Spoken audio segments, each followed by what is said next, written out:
Welcome back, everybody, to the Flagrant Talk Sports Podcast. It's me, Isaiah, here with my favorite co-host, Mr. Moses Firmino.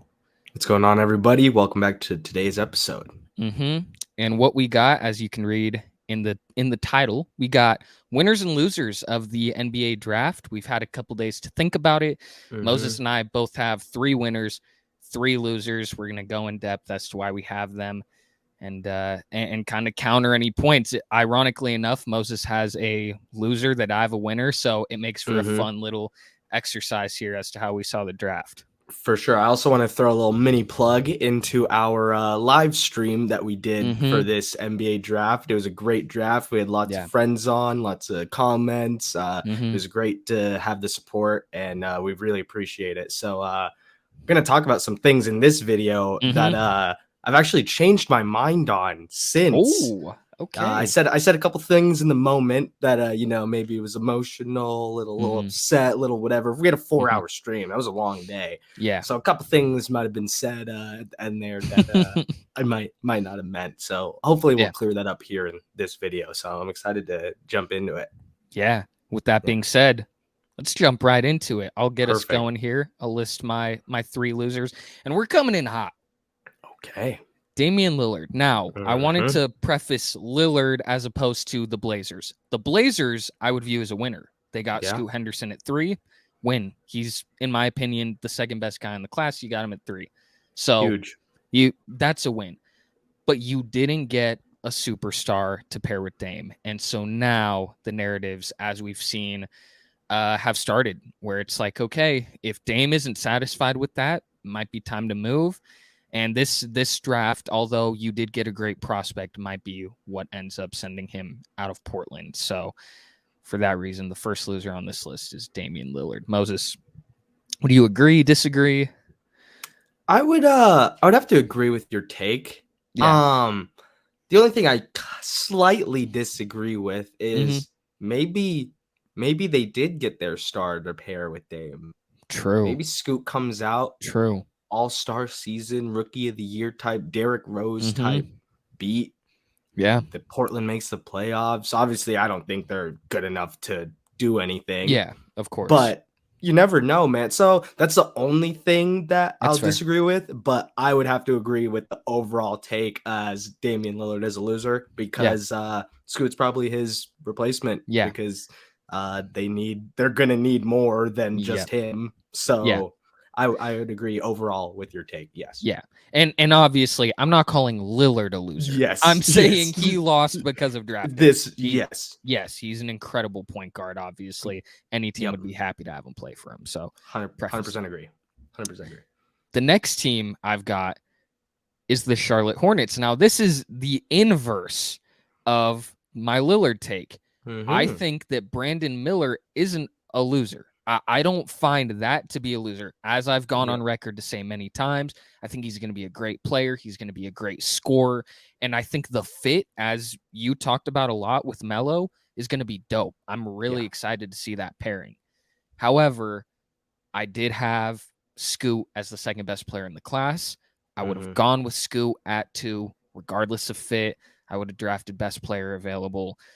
Obviously, we've had a lot of talks about the Scoot versus Miller thing, the fit versus best player thing. So what's your takeaway? Would you agree with me here or disagree? What are your thoughts? I would go on to say I disagree just because of we've had this entire time. Yeah. Obviously, we both know they're both going to be great players in the league, but I'm the fit guy, you're the talent guy. So I like the fit. I think it's going to work in Charlotte. Obviously, they're ways away from being competitive and doing anything, but I think it's a step in the right direction. Couple more pieces, couple more moves, couple more years. Losing MJ. We'll see where they go. It's a good thing. It's a good thing, to be quite honest. Yeah, no, for sure. But we'll see where Charlotte goes. But from your side of the bridge, I agree with you. And again, I feel bad for Brandon Miller. Like the videos of him getting booed in bars or across in the Hornets stadium when they had the fans there and they're booing, and the Hornets mascot, I'm blanking on the name, is like throwing its arms up in disappointment.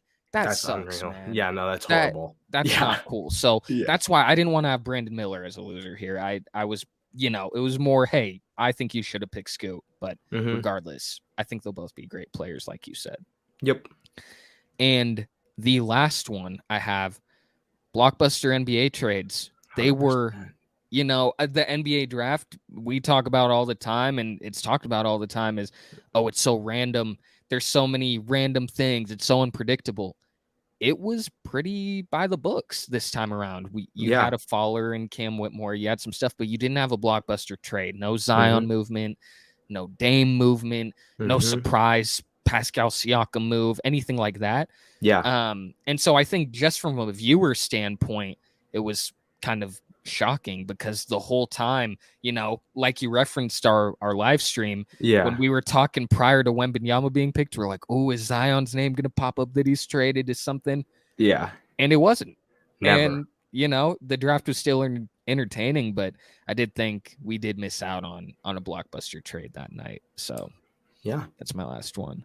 All right. Well, to piggyback off of your last one, to start my losers, my first loser is going to be the same as your last one. We needed an NBA trade. We needed a big trade as fans. Every year you feel like there's something that happens that shakes up the league. And obviously Victor is the big one in this one. Yeah. Spurs are going to be good. Hopefully. That's what we all hope for. But man, we needed some Dame movement. We needed some Zion movement. We needed something. Even the Kings picking up a player to add to DeMontis and De'Aaron, like something. But that was a very disappointing part of the draft. We talked about it a lot on our stream. We didn't have audio, and whenever Woj would come on, we'd get all excited just for him to talk about a trade that happened in 2013. So that was very disappointing, but not too much to add other than that. I agree with you. I guess to the counter argument is like, oh, well, Porzingis and Smart in that trade was the night before. The Chris Paul for Jordan Poole trade was that morning. So there were trades, but there wasn't that draft day one, like when you're watching the first round and you're like, oh my goodness. Yeah. Wow, that's a big move. That's huge. There wasn't that. So there was a move in the top 10 that I will talk about here in a little bit, but that wasn't enough. Enough. Totally agree. So you've got your second loser here, the Magic. My second loser here, the Orlando Magic. Taking Anthony Black at their 7 spot, Zay? I think 6. 6. Yes, it was 6. I'm sorry. 6 spot. Yeah. He's gonna be a good player, big guard. It's nice to have that length. You can't teach length, you can't teach size. So it's always huge to draft that, especially with the guards that they have who are smaller, and Suggs and Fultz and Cole Anthony. Yeah. Yep. But I just think it was a little early. They jumped the gun a little bit. I definitely think he was probably a lottery selection, Anthony Black. But quite early, I think. And then their second pick at 11 in Jet Howard. Considering they needed shooting, and there were 2 other amazing shooters on the board with Grady Dick and Jordan Hawkins, I was very surprised by the pick. If you go back to the selection show, we were kind of shocked. I remember stating it as possibly a pick just based on the last name, which no hate there. I think he's a great player, but just again for having those 2 shooters on the board and going with Jet Howard at 11, a little bit of a head shaker there for the Magic. So those are my 2 big things there. And then being overloaded at the guard position this year right now. Cole Anthony is on a 1-year team option. Jalen Suggs is on a 2-year team option. And then Markelle Fultz, I believe, has 1 year remaining on his contract. Yeah. Adding 2 more guards of that from the draft. It's going to be a overloaded year at that position. So I wonder if there's going to be a trade, something. What do you got for the Magic, Zay?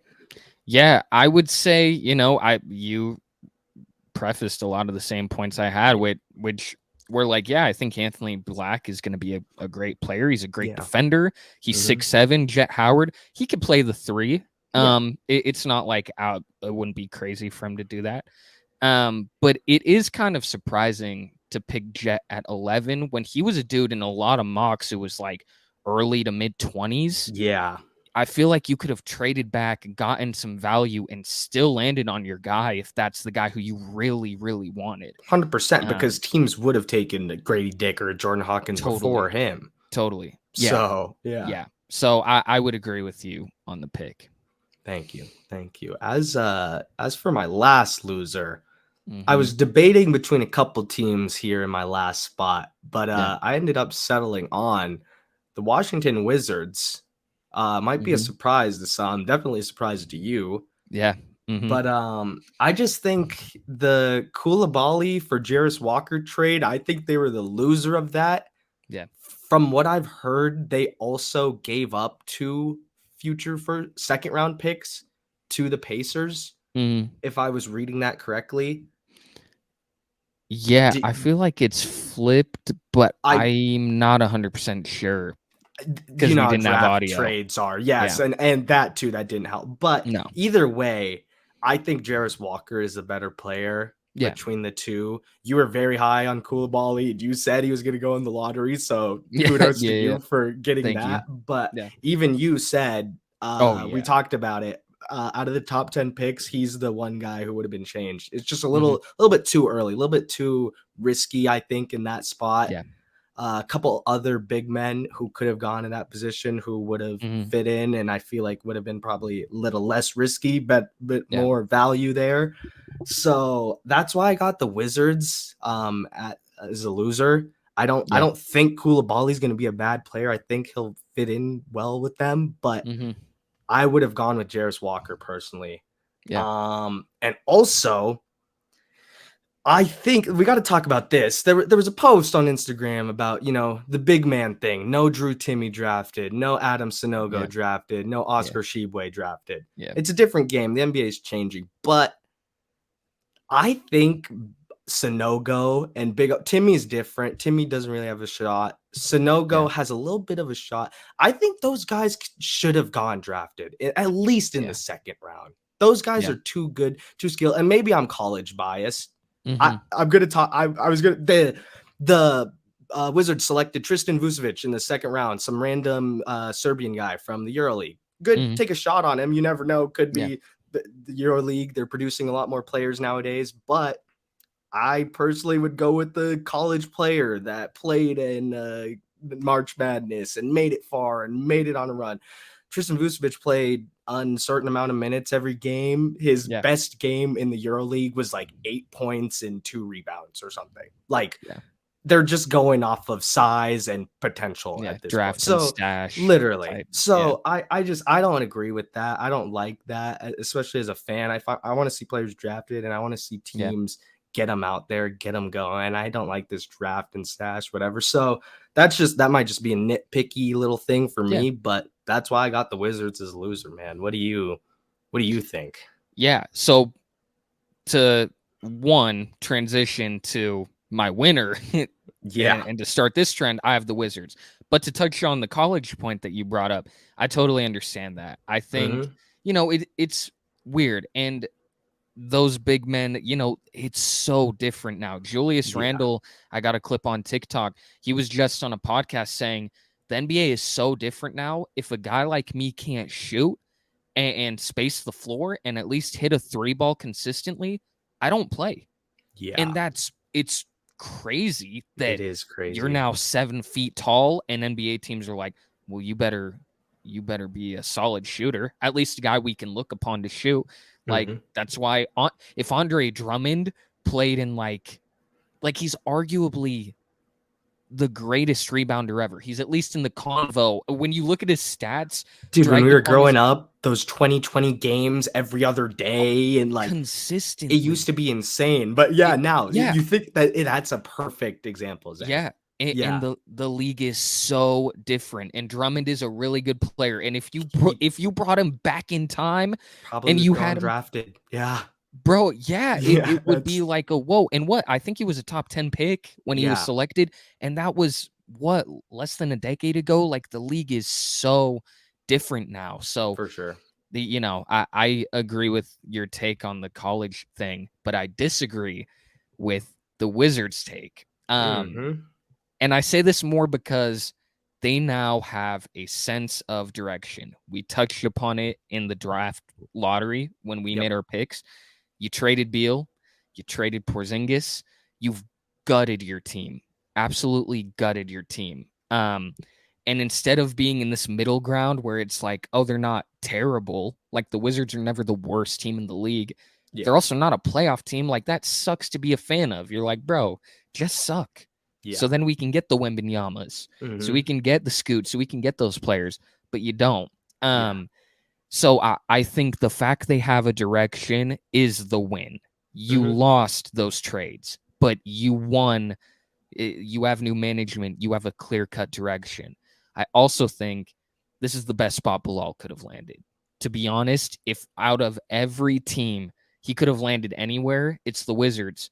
He's going to get a ton of playing time on a team that doesn't expect to win. And I think that's going to be really good for his development. And if it doesn't pan out, like, yeah, you picked him high, you touched on it. Yeah. And in the live stream where his name came up at 7 and it was like, whoa. Yeah. That's crazy. But it's pretty shocking. Also, you are right, because the Wizards had pick 8. They traded up to pick 7. So yeah, it did cost him 2 second-round picks. Yeah. On top to get Bilal, who you would think, I don't know. I would have been shocked if the Pacers would have picked him there. So that is kind of like, unless they were concerned about another team trading up. Yeah. So I think that nitpick you brought up is a good point. Like it is kind of high to pick him at there. Yeah. But I think it is a great fit and you have a direction. So I do have him as a winner for that reason. Fair. Next team, a little more obvious, Houston Rockets. You ended up with 2 guys in Amen Thompson and Cam Whitmore, who you both interviewed and worked out with at pick 4. And you got Cam at 20. They were projected to go top 5. Yes, both of them. And it felt like, every draft there's a guy who falls, but to 20, they didn't have to trade up. They didn't have to trade for another first. They just sat there. And all of a sudden, he was on the board. And, even if his medicals are a concern, bro, at pick 20 with the upside he has on that team, that's a win. Yeah. So I like the pick a lot. The last team I have is the Dallas Mavericks. This one is more about, you traded Bertan's contract, and normally when you're trading these inflated bad contracts, you got to attach picks, Jordan Poole, or some of those other players, you've got to like beef it up so it looks a little more attractive. You were able to get Derek Lively at 12, who you probably were going to pick at 10 anyways. And you got Bertans off. We're able to package what I think it was like a couple seconds. That's a win. You have some cap space for Kyrie, for another guy now, some other role players to fill out your team. So I think ultimately that's why I'd have the Mavericks as my third and final winner. Any disagreements on, obviously the Wizards one, but either the Rockets or the Mavs?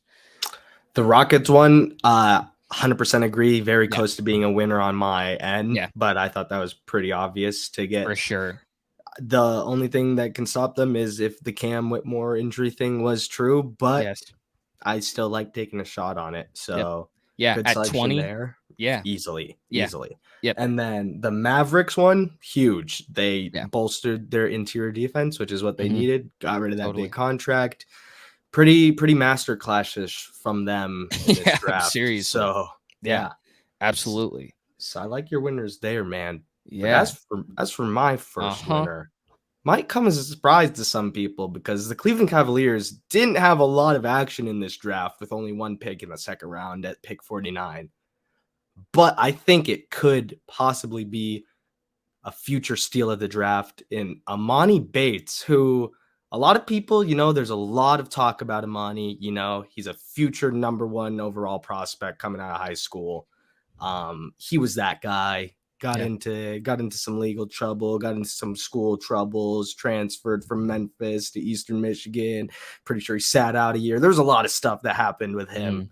So if he went on the right path, this guy could have been a potential first pick in a different timeline. Yep. But ended up being a 49th overall pick, and I really like it for the Cavs. What do you got to lose? I mean, this season he dropped 29 straight points by himself. 29 straight. Like, he didn't pass. He wasn't passing. He was getting found by his teammates, spotting up and shooting, and he dropped 29 straight. Like, that's unheard of. So the talent's definitely there. Worry a little bit about the off the court stuff, but if you can control that and if you can lock him in, he could be a very, very great role player in this league. Yeah. So what do you got to say about them? Yeah, I think it's good. I saw some people on Twitter were like, he's what, 6, I forget his exact height, but he's only 170 pounds. They're like, nah, that's crazy. And it is. He is going to have to bulk up a bit, but he's young. Another critique is like, oh, all he is an offensive player. The Cavs bench wasn't good offensively. They need a bucket getter. They need someone who can step in and just score in bunches and be an offensive threat. If you can mold Imani Bates into that, like you said, at 49, that's a win. That is a huge win. Yeah, you bet on the upside, and if it doesn't pan out, oh well, it's the 49th pick. You took a shot on a guy who, like you said in another timeline, is going number 1 or number 2 in his draft. So, yeah, I agree with you. Thank you, sir. I appreciate that. On to my next pick. We know why I got the New Orleans Pelicans here. I've talked about it multiple times. I can't get enough. Pause. Jordan Hawkins. He's damn near unguardable. I can't do it again. I've named all the shooting stats. I've named all the. He's got it. And I also think the fit with the Pelicans is really nice. A pretty good defensive team. When Zion and Steven Adams and all that. Sorry, Steven Adams are Grizzly. My fault. Jonas. It's Jonas Valanciunas. Jonas Valanciunas and Zion. When those guys are all healthy, the Pelicans are a playoff team. Totally. They're a great squad. So adding Jordan Hawkins to that, like you talked about, you saw him going to the Lakers, another team looking to win. The Pelicans are looking to win. So I really think he could be one of the most slept on players in this draft. Yeah. What do you got about the Pelicans, eh? Totally agree. Every take you had, I agree with. He's a perfect guy for a team that is looking to compete now. And the Pelicans didn't move Zion to this moment. They still got Ingram. They still got McCollum, Valanciunas. They still have all those pieces. Yeah, you draft Hawkins. He slots into your lineup instantly. Like he's a guy you can play today. He's a winner too. Won a chip. He's a great piece to add to your roster. So I really like it. And he's also one of the draft crushes that I had this whole time where it's like, I hope he lands in a cool spot. And I think the Pelicans are a spot that he can really thrive in. Yes, 100%. Yeah. My last and final winner for this video is another player who rose up kind of from out of nowhere. Mr. Brandin Podziemski from Santa Clara, drafted by the Golden State Warriors in the first round at pick 20. Yeah, 2019, somewhere in there. 2020. He was originally at Illinois his freshman year and barely played. I believe he averaged like 4 minutes a game. Transfers to Santa Clara and absolutely goes off. Averages 19.9, damn near 20 points, damn near 9 rebounds, and damn near 4 assists. So he shot 40%, 43%, I believe, from 3. So the consistency is there. Yeah. And he's going to a team that loves to shoot threes and has 2 of the greatest shooters to ever live. on their roster. So he's going to a team where he can learn a couple things and turn into quite a player in the league. So I really like it. And it's just a super cool story to learn and follow, to come up from basically nothing to being a first round pick. So what do you got to say? Agree. Agree again. I mean, I think it's like the Hawkins thing. Perfect fit. This is exactly where you would want him to land. Can shoot the lights out of the ball. You lost Jordan Poole. You're going to probably pay Draymond now. Obviously, Curry's still eating up money. Clay's still eating up money. You have Looney, who's not like a big time contract, but, you know, a guy who's making a decent amount. So you got to bulk your roster up with some cheap guys on some rookie deals, and Brandon can slot himself in to the bench, be a scorer for that team in a way that Imani Bates for the Cavs is a guy who you can hope to do that. So agree. And I think you went 3 for 3. Hopefully a solid Jordan Poole replacement too. Yeah. Totally. Yeah. Thank you, sir. Pretty good list. I didn't really see, other than the Wizards one was the only one we had, but I see both sides. So. Yes.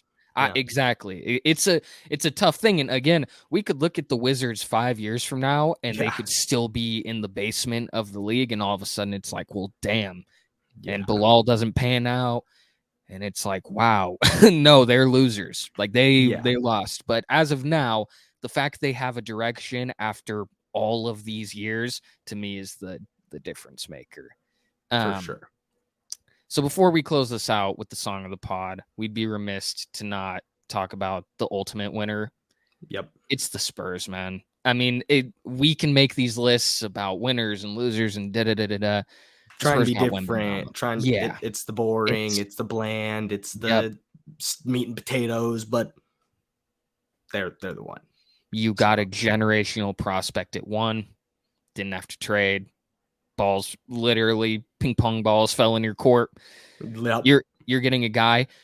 Also, for those of you who like follow like how many televised games every team gets when they release the schedule, the Spurs are going to be in the ballpark of like 30. If you look at their engagement on Twitter or Instagram in the time from the regular season last year, like end of regular season, to now, dude, they're getting like 80,000 likes on Wembanyama stuff, like consistently on Twitter. Like it's always there. So yeah, this team's going to get a lot of play. So it's a win from a business standpoint. It's a win on the court because I think Wembanyama at one point in his career is going to be the best player in the league at some point. So yeah, they're the real winners. Like Mo said, we could try and be different. This is the winner. So we know. Yeah. You know. So that's it. That's our winners and losers. Mo, song of the pod time, baby. What do you got? You got one? I do got one. Over the weekend. I said this last week because Mr. Gunna wanted to drop, but over the weekend, a friend of his, an old friend of his, acquaintance, you could say, Mr. Thugger dropped. Business. Young Thug featuring Drake, Oh You Went, is my song of the pod. Song of the summer for me right now. Yeah. Best song on the album. I can't get enough. I listen to the whole album basically every day. So what you guys say? Well, one, I guess I'll end this on a hot take, but the Gunna album is in fact better. Anyways, we might have to get into that. Pod, but you know, I'm just saying, I think the Gunna One album is a little bit better. My song, totally different. It's The Pretender by the Foo Fighters. Different, in that kind of mood. Banger. But a banger. Classic, but a classic. So those are the songs of the pod. Those are your winners and losers. Thank you so much for joining us for the live stream, for the videos. We hope to catch y'all in the next video. Please like, subscribe, all that other YouTube stuff, because we don't say it ever. We've never said it, so we're going to start saying it now, I guess. Yeah. But thank you all so much. Comment your winners, your losers, everything like that. Thank you for joining us. Have a good rest of your day. Peace. Later, everyone. Have a good one.